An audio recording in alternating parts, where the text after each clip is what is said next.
Mari kita bersama-sama tundukkan kepala, kita bersama-sama berdoa. Bapa dalam surga, kami menyerahkan pemberitaan firman Tuhan pada hari ini.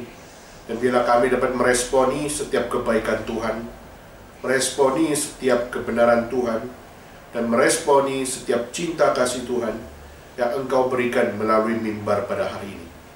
Tuhan, bila Engkau sendiri yang bertahta memanggil kami, melalui firman Tuhan membawa setiap kami belajar, menjalankan setiap apa yang Tuhan tuntut, menjalankan apa yang Tuhan kehendaki, menjalankan setiap apa yang Tuhan percayakan.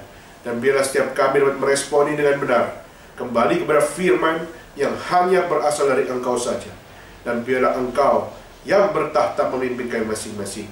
Dan biarlah Tuhan, hamba-Mu yang akan menyampaikan firman, layakkan dia. Dan biarlah Tuhan memakai setiap apa yang dia katakan, sungguh-sungguh dapat menjadi berkat, sehingga kami dapat keluar dari dosa dan dapat hidup di dalam firman Tuhan. Pimpinlah kami ya Tuhan, pimpinlah setiap kami yang ada di tempat ini. Kami menyerahkan semuanya di dalam nama Yesus Kristus. Kami bersama-sama berdoa dan kami bersyukur kepada Tuhan. Amin. Bapak sekalian, mari kita bersama-sama membuka di dalam kitab suci, yaitu kita membuka dalam 1 Korintus pasal yang ke-13. Mari kita bersama-sama membuka di dalam 1 Korintus pasal yang ke-13. Kita akan membaca satu ayat saja, yaitu di dalam ayat yang ke-13. 1 Korintus pasal ke-13, ayat yang ke-13. Mari kita membaca 1 Korintus 13 ayat yang 13.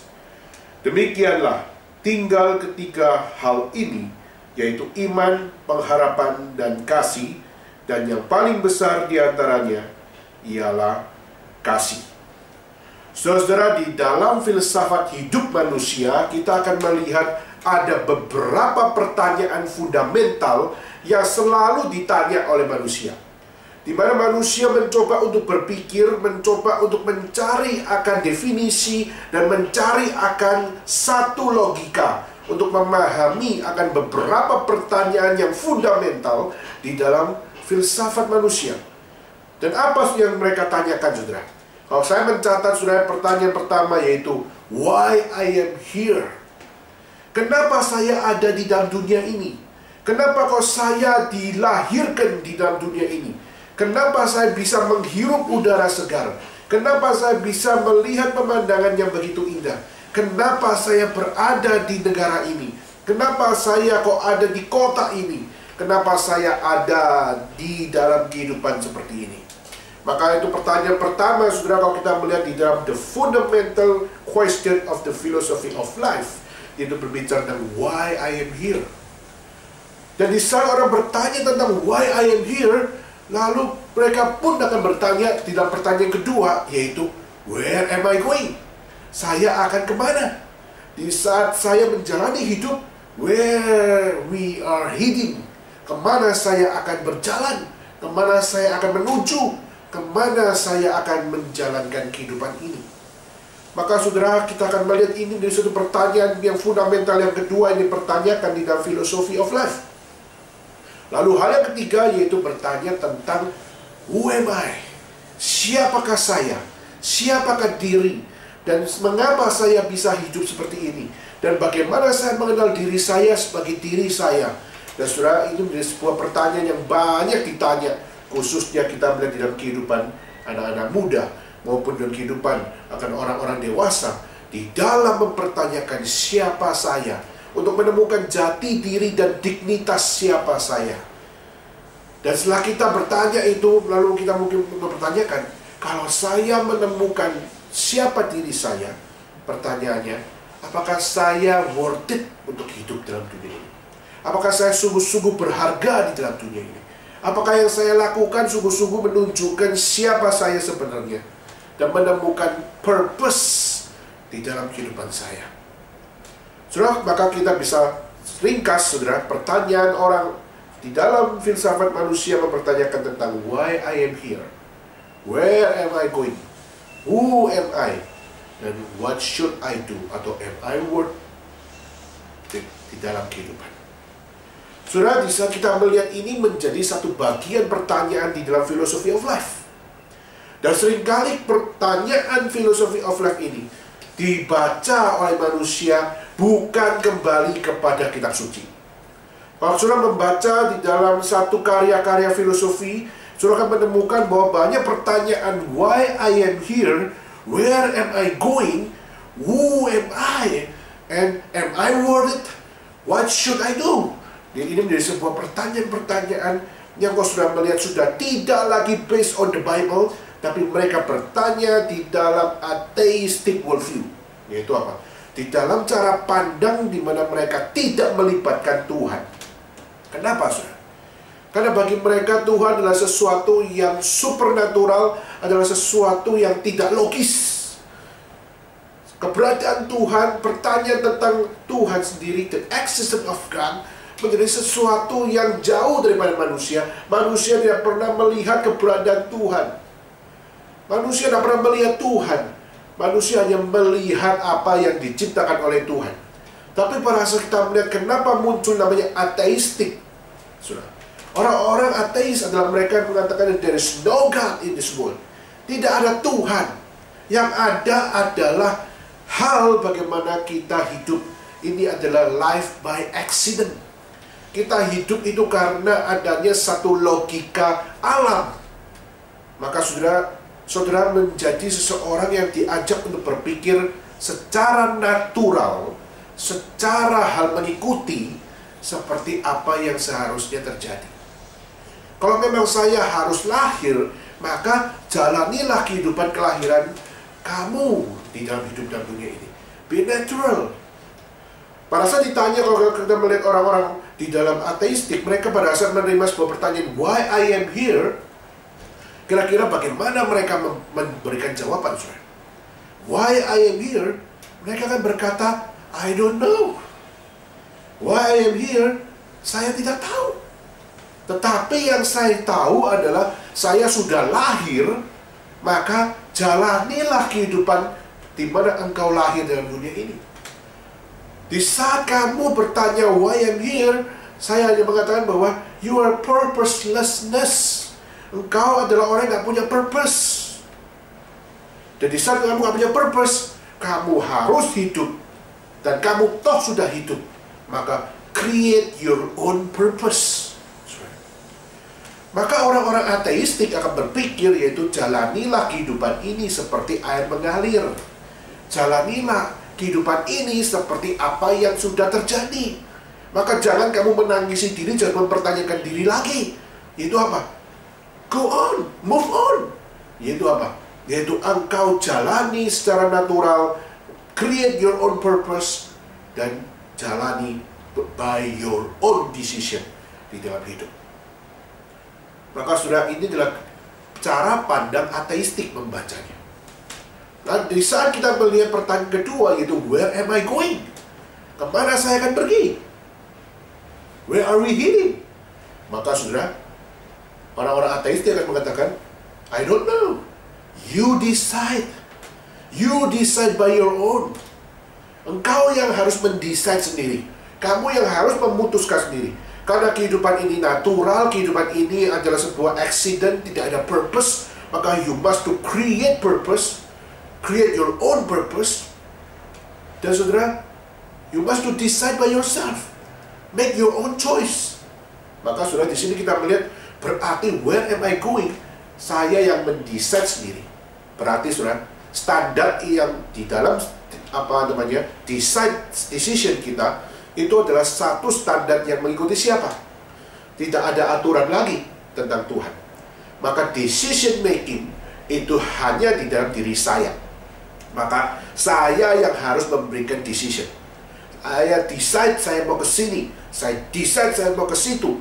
Maka decision making itu adalah pilihan saya, dan itu adalah pilihan subjektif saya. Kalau saya bilang saya mau hidup untuk benar, lalu di saat ada orang bilang hidup untuk rusak, maka itu adalah keputusan yang sudah dibikin by their own. Maka pada saat saya sudah memilih ini, itu adalah pemilihan subjektif saya, maka tidak ada orang yang boleh mengatur saya. Maka orang yang susah diatur biasanya adalah orang yang sangat-sangat mengabsolutkan subjektif decision di dalam dirinya tanpa mau dikoreksi. Nah, orang-orang seperti ini adalah orang-orang yang gampang sekali jatuh di dalam kecongkakan dan jatuh di dalam sebuah kesombongan. Pertanyaan ketiga yaitu di saat orang bertanya, who am I? Bagaimana orang ateistik membacanya? Who am I? Dia hanya berkata, I don't know. Maka, who am I? Siapa saya? Saya hanyalah orang yang menjalankan apa yang seharusnya saya jalankan. Di saat saya dilahirkan, ya sudah saya lahir. Maka di saat saya harus menjalani sesuai keputusan saya jalani sesuai keputusan saya. Maka, I'm just a man who decide my own life. Maka hidup saya harus saya decide by my own. Maka keberadaan diri saya pun saya akan berkata tidak tahu. Saya hanya tahu saya lahir dari papa mama saya. Dan saya dilahirkan dari perut ibu saya. Dan saya lahir dari kerjasama antara ayah dan ibu saya. Dan saat saya lahir, maka di situ saya tidak tahu apa-apa. Maka saya memperoleh pengetahuan dari orang tua saya. Orang tua saya mengajarkan A, B, C, D, mengajarkan berhitung 1, 2, 3, dan terus sampai di saat umur sekarang. Dan akhirnya kita mati. Maka saudara, we decide by our life. Dan pertanyaan keempat yaitu, what should I do? Saudara, apa yang saya lakukan? Am I worth? Saudara, di saat kita melihat seperti ini, orang-orang ateistik mengatakan bahwa apa? What should I do? Maka dia mengatakan, do what you want. Lakukan apa yang kamu mau. Kenapa? Karena segala sesuatu adalah di tanganmu. Segala sesuatu ada di dalam pemikiranmu. Segala sesuatu ada di dalam emosimu. Segala sesuatu dari apa yang kau kerjakan. Maka decide by your own. Do what you want. Lakukan apa yang kamu mau. Saudara, di satu sisi orang-orang yang seperti ini yang mengadopsi konsep ateistik worldview adalah orang-orang yang akan melihat bahwa I must do something. Saya harus lakukan sesuatu. Di saat saya melakukan sesuatu, maka saya menemukan siapa saya. Saya menemukan apa yang saya harus responi. Menemukan kemana saya harus pergi. Dan menemukan kenapa saya harus ada di tempat ini. Saudara, akhirnya kepentingan subjektif menjadi sesuatu yang akhirnya menjadi filosofi of life di dalam diri manusia yang ateistik. Maka mereka percaya bahwa be natural, kita hidup di dalam decision kita masing-masing, lalu kita melakukan apa yang kita pikir adalah benar, dan ateistik worldview mengkonklusikan bahwa this is our moral law. Ini adalah sebuah kehidupan moral saya. Tapi saya ingin bertanya, pada saat mereka mengkonklusikan bahwa this is our moral law, pertanyaannya adalah, standar moral law yang ada dalam hidup saudara dan saya, apakah sudah cukup benar? Dan apakah standar dari moral law yang kita jalankan, yang kita decide, yang kita lakukan, itu adalah sebuah moral law yang benar, yang absolut? Di saat kita melihat banyak orang ateistik mengatakan, kita tidak perlu Tuhan lagi, kita tidak perlu kehidupan yang absolut, mari kita mengikuti jalan kita masing-masing. Pertanyaannya, di saat kita mendesain bahwa saya akan menjalani hidup saya sesuai dengan pemikiran saya masing-masing, pemikiran kita masing-masing, pertanyaannya, di saat kita menentukan dan mendesain itu, saudara mendesain sebagai satu konsep atau sebagai satu sifat yang subjektif, atau di saat saudara mendesain di situ, saudara berbicara tentang absolut. Saudara sudah mengabsolutkan bahwa harus begini. Saudara mengabsolutkan bahwa keputusan harus begini. Pertanyaannya, di saat saudara mengabsolutkan, dasar dari absolut saudara itu, apakah sungguh-sungguh sudah mengikuti standar absolut yang sejati? Pertanyaan kembali yaitu, apakah saudara sungguh-sungguh adalah pemilik standar yang sejati. Maka saudara, seringkali kita membanggakan our moral law. Kita membanggakan akan apa yang kita decide. Kita membanggakan apa yang kita pikir sebagai logika kita, prinsip kita. Dan kita melakukan apa yang kita pikir adalah sesuatu yang benar. Tapi pertanyaannya, moral law kita, bagaimana kita tahu bahwa apa yang kita pikir, yang kita decide, yang kita lakukan, itu adalah sesuatu yang good, jika tidak kembali kepada pemilik atau standar dari moral law. Maka saudara, di dalam satu pembahasan, seorang apologet namanya Ravi Zacharias, dia mengatakan bahwa moral law baru menemukan good yang benar di saat moral law itu kembali kepada satu standar, yaitu the giver of moral law. Pertanyaannya, who is the giver of the moral law? Without the giver of the moral law, there is no standard of the moral law. And if there is no standard of the moral law, there is no good of the moral law. Pertanyaannya, who is the giver? Di saat orang ateistik berbicara tentang there is no God, just man, just us, manusia sudah tidak lagi memiliki akan konsep moral law yang sejati, dan tidak memiliki konsep goodness yang sejati, dan tidak memiliki akan konsep akan keabsolutan yang sejati. Sehingga akhirnya orang-orang yang berbicara ateistik adalah orang-orang yang sedang menipu dirinya sendiri. Maka di sini kita melihat bagaimana kita kembali kepada kebenaran. Who is the giver of the moral law? Maka saudara, mari kita akan lihat kepada konsep Alkitab. Mari kita kembali melihat kepada konsep kitab suci. Di dalam kitab suci kita melihat bagaimana Tuhan adalah the ultimate reality yang tidak boleh di-delete oleh manusia. Di saat manusia lahir, manusia harus memahami satu hal, bahwa kelahiran manusia itu bukan kelahiran yang by accident. Kelahiran manusia itu bukan satu kelahiran yang hanya dipikirkan oleh human beings. Tetapi kelahiran saudara dan saya adalah satu kehadiran yang berada di dalam reason Tuhan. Maka we are created by His reason. We are created for reason. We are created for all glory of His reason. Maka saudara dan saya, kita ada di sini adalah karena ada di dalam rencana Tuhan, ada di dalam planning Tuhan. Dan kenapa saya bisa menjalani hidup ini? Kemana saya harus pergi? Maka di sini kita melihat harus ada yang menunjukkan jalan itu. Harus ada yang memberikan informasi kenapa saya harus ada di sini. Bagaimana saya menjalani hidup saya. Bagaimana saya menemukan jati diri saya.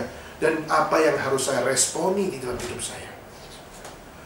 Saudara, di dalam dunia ini, kalau kita melihat sebelum bicara tentang kekristenan, ada orang-orang yang percaya tentang Tuhan. Banyak orang yang mempercayai bahwa Tuhan adalah the giver of the moral law. The God who gives us the concept of justice. The God who gives us the purpose of my life. The God who gives us the purpose of morality. Dan mereka percaya bahwa justice, love, purpose, morality itu adalah sesuatu yang perlu dijaga. Maka negara-negara yang percaya kepada Tuhan, mereka sangat-sangat menekankan bahwa apa? Hidup nggak boleh nggak ada Tuhan. Maka kita bersyukur saudara, negara Indonesia, bangsa Indonesia punya konsep tentang ketuhanan. Maka sila pertama itu berbicara tentang ketuhanan yang Maha Esa, sedang berbicara tentang the concept of God cannot be deleted by human beings. Manusia tidak boleh mendelete Tuhan, tidak boleh melupakan Tuhan, tidak boleh membuang nama Tuhan di dalam hidup manusia. Kenapa? Karena itu adalah the absolute point, di dalam kehidupan manusia. Manusia tidak boleh melupakan konsep terpenting di dalam hidup ini. Tapi pertanyaannya, saudara, jadi kita bicara tentang ketuhanan. Oke, the Lordship of God menjadi satu konsep yang penting di dalam hidup manusia. Tapi pertanyaannya, do you know God? Apakah kita tahu tentang Tuhan? Kita melihat di dalam konsep Tuhan, banyak orang yang percaya sama Tuhan, tapi banyak dari mereka juga memahami tentang Tuhan di dalam perbedaan-perbedaan yang mereka pikir. Kita melihat bagaimana ada orang yang percaya kepada Tuhan, tapi konsep Tuhan yang mereka bangun adalah konsep Tuhan yang mereka tidak tahu siapa Tuhan itu. Maka they believe the unknown God. Mereka percaya pada Tuhan, tapi mereka tidak tahu siapa Tuhan itu. Maka just follow the nature. Ikutilah seperti air mengalir. Ikutilah seperti apa yang ada di dalam dunia ini. Itu contoh kalau kita bisa melihat itu di dalam aliran kepercayaan dari Taoisme. Taoisme mengajak setiap orang manusia untuk melihat kepada alam. Lihatlah apa yang dijalani oleh alam. Alam melihat bahwa apa? Alam kadang-kadang hujan, kadang-kadang panas. Itulah kehidupan manusia. Kadang-kadang ada di atas, kadang-kadang ada di dalam kesusahan. Dan pada saat kita melihat, inilah seringkali menjadi konsep. We follow the nature. Dan di saat kita mengikuti semua apa yang ada dalam alam, akhirnya kita menganggap bahwa itulah kehendak Tuhan. Di saat kita mengikuti alam, akhirnya kita berkata bahwa itulah prinsip tentang Tuhan. Itulah prinsip ketuhanan. Dan banyak dari kita belajar dari alam, dan akhirnya kita jadikan itu menjadi prinsip-prinsip yang krusial dalam hidup kita. Dan kita percaya tentang Tuhan, tapi kita tidak tahu siapa Tuhan yang kita percaya. Tetapi di dalam kekristenan, kita melihat pentingnya kitab suci. Di dalam kita melihat segala sesuatu, termasuk kita melihat hidup saudara dan saya. Kita hidup bukan untuk melakukan apa yang kita mau. Kita bukan menghidupi sesuatu yang kita tidak tahu.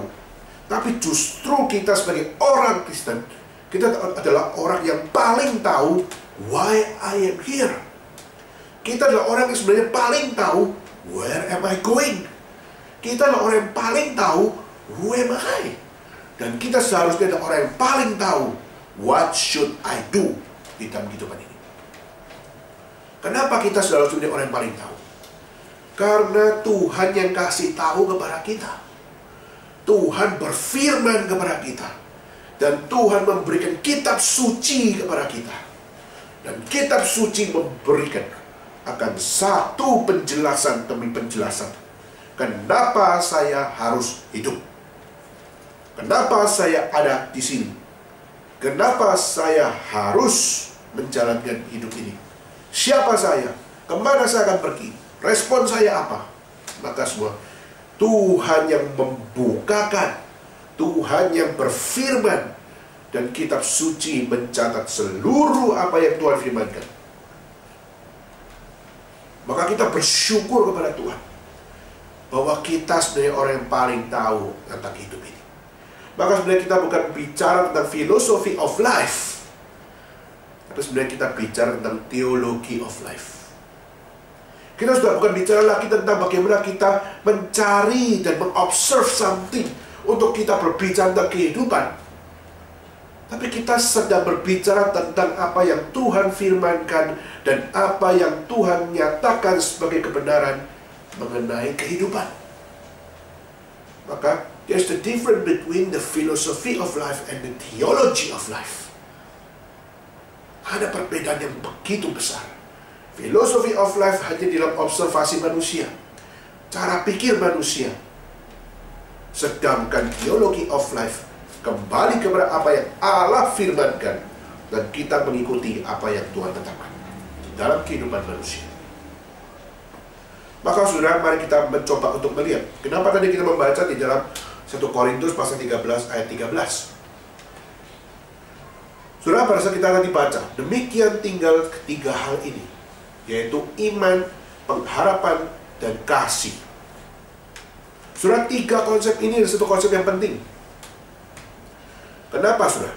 Karena konsep inilah yang akan membawa saudara dan saya untuk memahami why I am here, where am I going, who am I, and what should I do di dalam kehidupan kita. Jika kita melihat pertanyaan filsafat tentang why I am here, sebenarnya kenapa sih kita bertanya tentang why I am here? Kenapa saya ada di dunia ini? Saudara, seringkali pada pertanyaan itu sedang membicarakan tentang satu hal. Am I get the meaningful of life di dalam hidup saya? Apakah saya sungguh-sungguh memiliki meaning di dalam hidup saya? Coba lihat. Banyak orang bunuh diri, kenapa? Banyak orang membunuh orang lain, kenapa? Di Taiwan ada satu mahasiswa itu sampai bawa pisau, lalu akhirnya tusuk orang yang ada di MRT. Mereka berani tusuk, dan begitu banyak orang. Padahal orang itu tidak pernah kepikir bahwa hidupnya akan ditusuk oleh pemuda itu. Dan pemuda itu kok bisa begitu berani? Pada saat ditanya, kenapa kamu berani melakukan itu? Karena dia tidak menemukan meaningful of life di dalam hidupnya. Mereka tidak menemukan signifikansi why I'm here di sini. They are loss of significance. They are loss of meaning di dalam kehidupannya.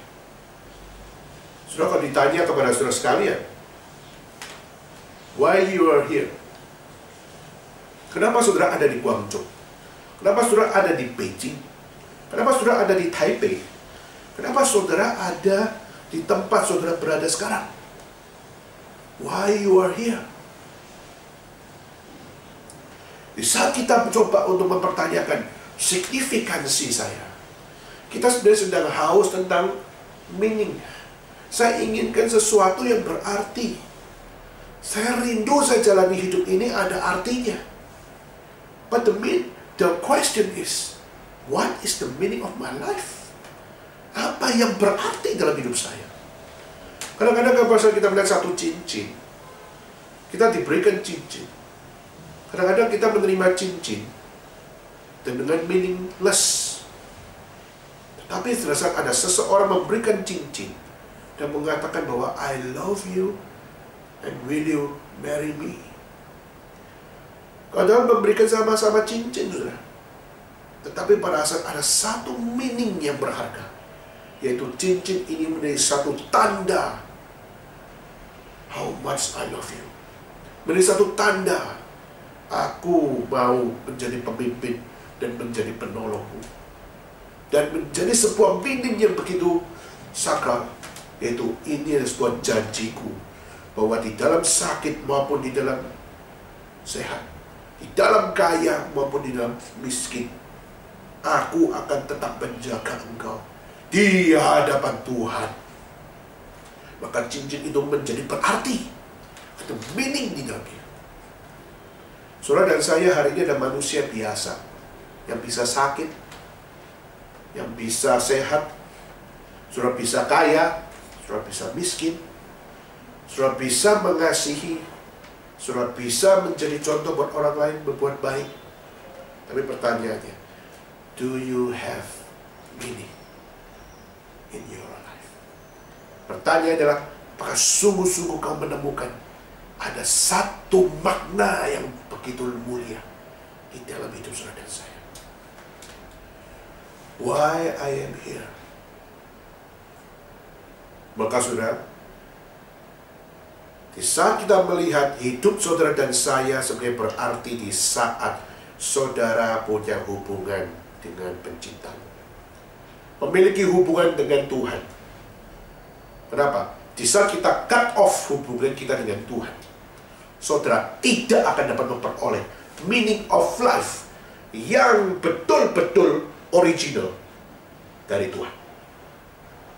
Di saat kita meng-cut off hubungan kita dengan Tuhan, maka kita menjadi orang yang sudah tidak akan menemukan our significance di dalam kehidupan kita masing-masing. Maka the meaning of life kita adalah bagaimana saya dapat memiliki relationship with God. memiliki hubungan dengan Tuhan, dan memiliki akan satu keintiman di dalam kita mengetahui kebenaran Tuhan, mengetahui akan keadilan Tuhan, mengenal cinta kasih Tuhan, dan mengenal berapa besar apa yang menjadi kebenaran yang menjadi prinsip yang seharusnya kita hidupi, dan membuat kita hidup meaningful di dalam hidup kita masing-masing. Maka saudara, relasi bersama dengan Tuhan itu hanya dapat diperoleh bukan by human works, tetapi relasi manusia dengan Tuhan yang dulunya ter-cut off karena dosa kita dapatkan kembali di saat kita memperoleh iman yang menjadi anugerah bagi Tuhan bagi kita. Saya mengajak saudara membuka di dalam Wahyu pasal 22. Kita buka dalam Wahyu 22. Wahyu 22 ayat yang ke-5. Dan malam tidak akan ada lagi di sana, dan mereka tidak memerlukan cahaya lampu dan cahaya matahari, sebab Tuhan Allah akan menerangi mereka, dan mereka akan memerintah sebagai raja sampai selama-lamanya. Maka di saat kita hidup di dalam darkness, kita hidup di dalam kegelapan, dan di dalam kegelapan kita seringkali belajar dari matahari, kita belajar dari bulan, kita mengobservasi matahari, kita mengobservasi bulan, kita mengobservasi alam, dan kita menjadikan itu sebagai kebenaran, sebagai cahaya yang memberikan kita knowledge. Tetapi saudara, di Wahyu pasal 22 ayat 5 berbicara tentang sinar yang lebih besar, sinar yang lebih meaningful daripada observasimu terhadap alam. Dan itu adalah harus berasal dari Allah. Dengan kita kembali kepada sinar cahaya itu, maka saudara baru dapat menemukan meaning di dalam hidup saudara. What is our meaning of life? Our meaning of life adalah menemukan kembali relasi kita dengan Tuhan. Dan relasi itu hanya dapat diperoleh by faith. Dan by faith itu bukan dari manusia, tapi by faith adalah dari Tuhan. Tuhan berfirman, dan firman Tuhan memberikan iman kepada kita. Firman Tuhan menganugerahkan iman kepada kita. Firman-Nya Tuhan memberikan meaning di dalam hidup kita, sehingga kita bukan loss of meaning, tapi kita full of meaning di saat kita ikut Tuhan. Saya nggak tahu di saat saudara hidup hari ini, apa sih yang kau pikirkan sebagai meaning di dalam hidupmu? Saudara bisa mengumpulkan uang banyak, apakah itu adalah meaning of life kamu? Engkau punya akan suami, atau punya istri, atau punya pacar yang kaya, yang ganteng, yang cantik, dan itu adalah meaning of life kamu. Engkau bisa beli ini, kamu bisa beli itu, apakah itu adalah meaning of life kamu? Dan kau puas. Kamu mau sekolah tinggi, kamu gak mau sekolah tinggi, kamu memutuskan itu sendiri, dan itu adalah meaning of life kamu. Saudara, firman Tuhan menjadi penting, karena firman Tuhan adalah satu-satunya yang dapat memberikan meaning of life kamu. Dan engkau harus mempercayai itu by faith. Dan di saat saudara mempercayai itu, saudara harus sadar bahwa apa? Di saat Tuhan masih beranugerah memberikan iman, maka iman bukan hanya untuk diri kita sendiri, tapi dicatat di dalam kitab suci, iman akan memimpin kepada iman. Maka apa? Saudara disadarkan meaning of life saudara. Saudara akan tahu why I am here.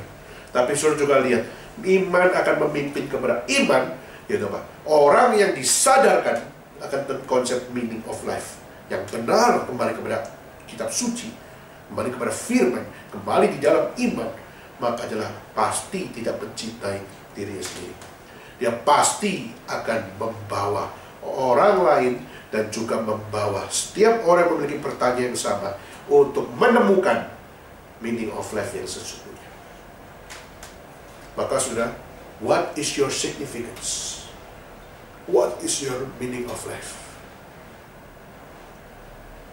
Biarlah kitab suci memberikan kejelasan bahwa by faith we get the lost relationship with God. Dan itu kembali kita temukan, kembali kita terima, kembali kita dapat syukuri. Karena kita yang tidak layak ini, yang sudah berdosa ini, tapi Tuhan masih memberikan meaning, memberikan makna di dalam hidup saudara dan saya. Di saat kedua, orang-orang di dalam philosophy of life mempertanyakan tentang where am I going? Kenapa kita bertanya tentang where? Saudara, seringkali kita berbicara tentang where karena kita sebenarnya tidak mengalami satu confidence. Apa kalau saya menjalani kehidupan seperti ini, saya confident atau tidak ya? Di saat saya menjalani kehidupan seperti itu, saya confident atau tidak? Saya kalau jadi orang miskin, saya tidak confident. Kenapa? Karena saya nggak punya apa-apa. Tapi kalau pada saat saya sudah kaya, saya juga confident. Karena hartaku terlalu banyak. Akhirnya kita takut pencuri, kita takut ada yang mau menilai, kita takut ada orang yang akan menjatuhkan dan mengambil harta kita dan sebagainya. Akhirnya hidup kita menjadi out of confidence. Akhirnya kita mulai terus bertanya, where am I going? Saudara, manusia dicatat dalam kitab suci. Manusia diciptakan dengan begitu mulia. Tetapi manusia fall into sin. Manusia jatuh dalam dosa. Dan manusia menjadi sinners. Dan di saat manusia jatuh dalam dosa, sudah tidak ada lagi confidence di dalam hidup mereka. Maksudnya bukan berarti tidak ada confidence sama sekali. Tidak ada the true confidence di dalam hidupnya. Mereka mulai confidence di dalam konsep observasinya sendiri. Mereka menjalankan confidence bukan lagi kembali kepada apa yang Tuhan tetapkan, apa yang Tuhan firmankan, apa yang Tuhan berikan melalui kitab suci. Tapi kita seringkali menjalankan di dalam konsep confidence kita yang berdosa. Akhirnya kita kehilangan the true confidence of life. Sudah gak punya meaning of life, kita gak punya lagi confidence di dalam kehidupan kita. Maka saya hari ini bertanya kepada saudara sekalian, kenapa saudara bisa hidup dalam dunia ini? Saudara tahu di saat saudara menjalani kehidupan saudara, tahu tidak bahaya akan muncul, saudara. Kita tahu bahwa bahkan banyak hal-hal kehidupan yang mungkin akan membuat saudara tersiksa. Saya akan pernah berpikir orang-orang naik pesawat Malaysia Airlines yang dua pesawat yang jatuh itu, mereka pernah berpikir tidak kalau pesawat mereka akan jatuh? Mereka tidak pikir. Apakah mereka berpikir bahwa pesawat mereka akan dibajak? Mereka pikir. Apakah mereka akan berpikir bahwa pesawat mereka sampai akhirnya ditemukan bagaimana menjadi puing-puing karena dibom atau ditembak oleh tentara-tentara yang ada di Ukraina? Apakah mereka pikir? Tidak. Dan kalau ditanya korban-korban di situ, mungkin kalau kita bertanya, do you know where you are going? Mereka berkata mungkin, I am going to Beijing, I'm going to Malaysia, I'm going to Kuala Lumpur. Tapi pertanyaannya sudah, are you confident with your life? Are you confident? Kitab suci mencatat, confidence manusia tidak akan membuat manusia dapat melihat bahwa itu yang membuat mereka secure. Security di dalam hidup manusia hanya diperoleh di dalam apa? Pesawat yang paling canggih sekalipun, tapi pada saat ditembak oleh bom, ditembak oleh senjata, hancur tetap. Maka Are you confident with your security of life? Maka saudara sudah membuka dalam 1 Yohanes. Kita buka dalam 1 Yohanes ayat 4, pasal 4. Pasal 4 ayat yang ke-10. Inilah kasih itu, bukan kita yang telah mengasihi Allah, tetapi Allah yang telah mengasihi kita, dan yang telah mengutus anaknya sebagai pendamaian bagi dosa-dosa kita. Saudara, where am I going? Pasti hidup orang Kristen dengan orang non-Kristen dalam kehidupan ini mengalami kesamaan, yaitu manusia baik Kristen dan Kristen tetap akan menderita, tetap akan menemukan kesulitan, tetap akan menemukan tantangan, tetap akan menemukan problematik di dalam kehidupannya. Tetapi yang berbeda adalah orang Kristen sungguh-sungguh tahu bahwa hidup mereka memiliki the true confidence. Maksudnya apa, saudara? Bahwa mereka sudah menerima sesuatu yang tidak dipuja oleh orang lain. Itu apa? Mereka sudah memiliki pendamaian. Pendamaian bagi sinners, pendamaian bagi orang-orang berdosa, pendamaian atas dosa-dosanya. Dan itu adalah karena wujud cinta kasih yang Tuhan berikan. Tuhan memberikan promise of hope. Bagaimana kita di dunia ini akan sama-sama sengsara, kita akan mengalami violence, kita akan mengalami suffering, kita akan mengalami evil. Tetapi kita tetap confidence dalam kehidupan kita, karena kita tahu kita sudah didamaikan atas dosa-dosa kita di dalam Kristus Yesus. Kita sudah didamaikan oleh Allah. Relasi kita sudah dibangun di dalam Allah, di dalam Yesus Kristus. Dan hidup saudara dan saya sudah beres. Kita berpengharapan, saudara-saudara. Where I'm going? I'm going to the hope of God. In the hope, the way of hope. Jalan pengharapan. Dan jalan pengharapan itu hanya di dalam jalan yang namanya Yesus Kristus. Karena Allah berkata, Yesus berkata, akulah jalan, akulah kebenaran, akulah kehidupan kekal satu-satunya yang tidak akan membawa siapapun kembali kepada Bapa jika tidak melalui aku. Maka confidence life, security life sudah dijamin di dalam Kristus. Maka orang Kristen tahu kemana dia akan pergi. Pertanyaannya, are you confident? Pertanyaannya adalah, do you know where you are going? Maka saudara, maka iman di dalam firman satu-satunya yang memberikan informasi, memberikan kebenarannya, bahwa hanya Yesus Kristus satu-satunya dapat menjadi pendamaian bagi orang berdosa, dapat kembali kepada Allah. Dan di saat itu kesempatan diberikan, dianugerahkan, maka saudara dan saya akan tahu where are you going. Pertanyaannya, saudara merespon ini tidak? Dan pertanyaan ketiga di dalam philosophy of life issue membicara tentang ketiga itu, who am I? Siapakah saya? Am I worth? Apakah saya sungguh-sungguh berarti? Saya sungguh-sungguh meaningful? Apakah saya sungguh-sungguh memang layak dihidup? Saudara, kalau kita mau kembali kepada kitab suci, menemukan satu fakta, bahwa di saat manusia diciptakan begitu mulia, tapi manusia jatuh dalam dosa. You are not worth. You are not worthy. Di saat manusia jatuh dalam dosa, manusia tidak ada harganya di hadapan Tuhan. Manusia sudah berdosa, maka yang selayaknya bukan pengampunan dari Tuhan, selayaknya bukan pendamaian dari Tuhan, selayaknya bukan menerima cinta kasih dari Tuhan, dan selayaknya bukan menerima anugerah dari Tuhan.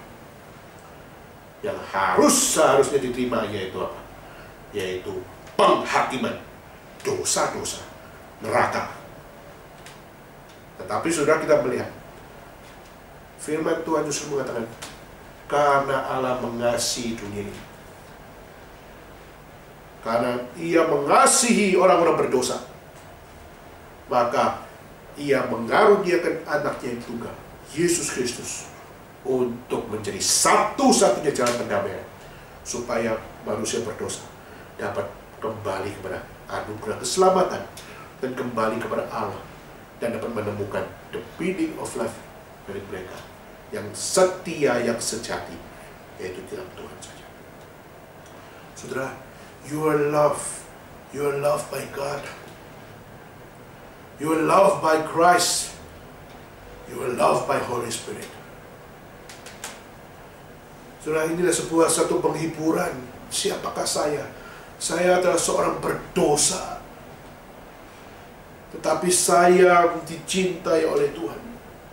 Tapi Dia care kepada saya, tapi Dia peduli kepada saya, dan Dia memberikan anugerah iman, memberikan anugerah keselamatan, dan memberikan cinta kasih kepada saya, sehingga saya dapat disadarkan kembali, saya adalah yang dicintai oleh Tuhan. Maka saya tidak boleh hidup sembarangan. Saya tahu siapa diri saya. Saya adalah orang yang dikasihi oleh Tuhan. Dan selayaknya lah orang yang dikasihi oleh Tuhan meresponi what is my response, yaitu aku mau mengasihi Engkau. Aku melihat iman, aku melihat pengharapan, tetapi aku harus juga melihat semua iman dan pengharapan itu di dalam cinta kasih yang terbesar. Dan cinta kasih yang terbesar itu hanya ada di dalam Allah saja. Maka saya terakhir akan membuka dalam satu kitab, yaitu dalam Filipi pasal 4 ayat yang ke-19.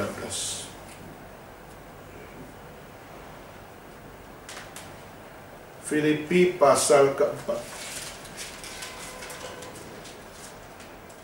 Filipi pasal 4 ayat yang ke-19. Allahku akan memenuhi segala keperluanmu menurut kekayaan dan kemuliaannya. Di dalam apa? Di dalam Kristus Yesus. Tadi saya mengatakan bahwa who am I? You are loved by God. Engkau adalah orang yang dicintai oleh Tuhan. Maka karena cintanya begitu besar, maka Ia memberikan Yesus Kristus kepada saudara dan saya, sehingga saudara dan saya dapat menemukan bahwa kita sungguh-sungguh worthy, kita sungguh-sungguh worth it di dalam kehidupan ini. Kita diberikan anugerah yang begitu besar dalam kehidupan ini, di mana saya hidup bukan satu hidup sembarangan, hidup dalam kosong. Tapi saudara baca tadi ayat yang 19 tadi, Allahku akan memenuhi, mensuplai apa? All your needs. Memenuhi segala keperluanmu menurut kekayaan dan kemuliaannya dalam Kristus Yesus. Saudara, disuplai kehidupan kita, disuplai kebutuhan kita. Tapi di sini supply, di sini bukan bicara tentang fisikal. Disuplai di dalam bagaimana saya dapat mengikut Tuhan. Disuplai bagaimana kita dapat menjalankan hidup kita masing-masing. Disuplai supaya kita lebih mengenal lagi siapa Tuhan. Disuplai dalam kelimpahannya untuk kita lebih mengasihi Tuhan. Dan disuplai untuk kita lebih lagi mati-matian di dalam melayani Tuhan. Karena kita tahu hidup kita bukan hidup dari keputusan kita. Kita tahu hidup kita itu adalah dari Sang Pencipta, yang mensuplai all of my needs untuk kita dapat berjuang menjalani hidup ini untuk kemuliaan nama Tuhan. Maka saudara, tema hari ini adalah fulfilling the God's call to all the sinners. Kristus menggenapi setiap orang-orang yang membutuhkan keselamatan melalui dirinya. Dia adalah bukti cinta kasih Allah yang terbesar, menjadi satu-satunya jawaban bagi orang yang gak meaningful, memberikan jawaban bagi setiap mereka yang tidak confidence, memberikan akan satu jawaban bagi setiap orang yang kurang cinta kasih, yang penuh dengan kebencian karena dosa-dosa dalam hidupnya.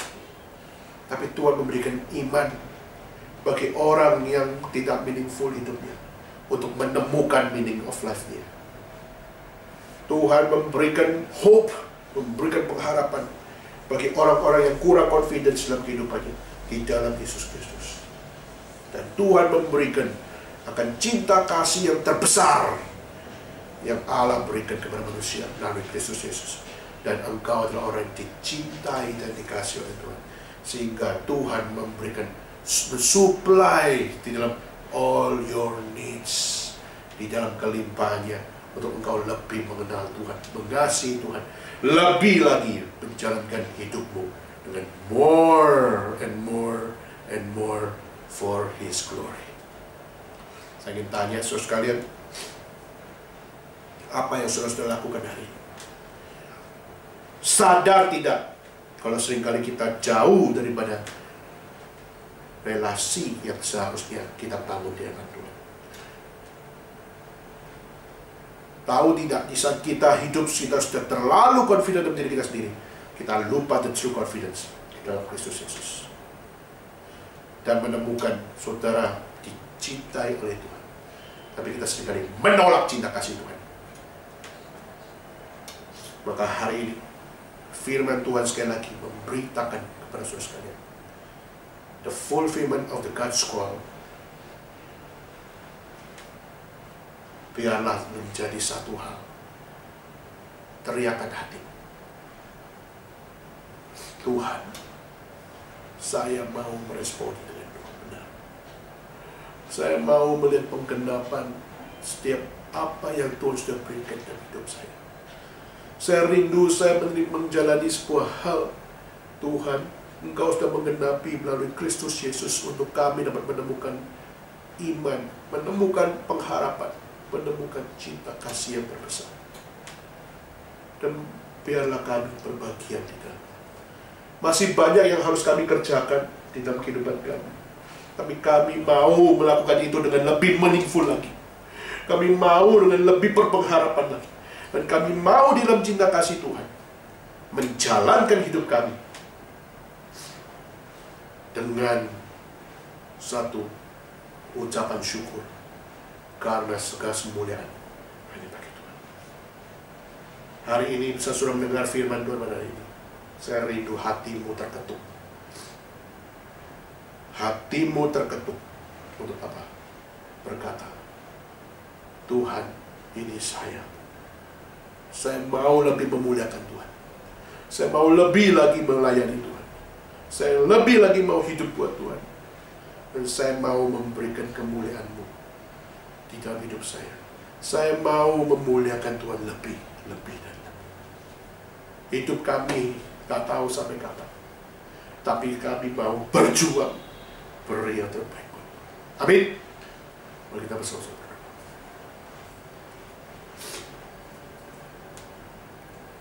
Dalam surga, kami bersyukur atas firman Tuhan yang Tuhan berikan bagi kami.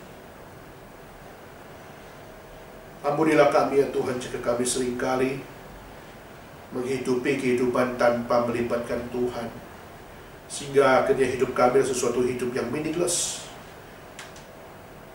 tidak ada confidence, dan tidak merasa ada cinta kasih untuk kami.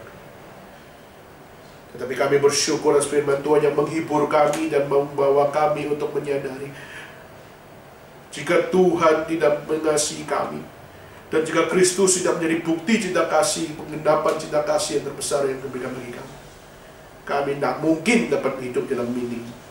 Kami tidak mungkin hidup dalam confidence. Kami tidak mungkin hidup di dalam cinta kasih. Tapi kami bersyukur iman, pengharapan, dan kasih dinyatakan di dalam Yesus Kristus satu-satunya.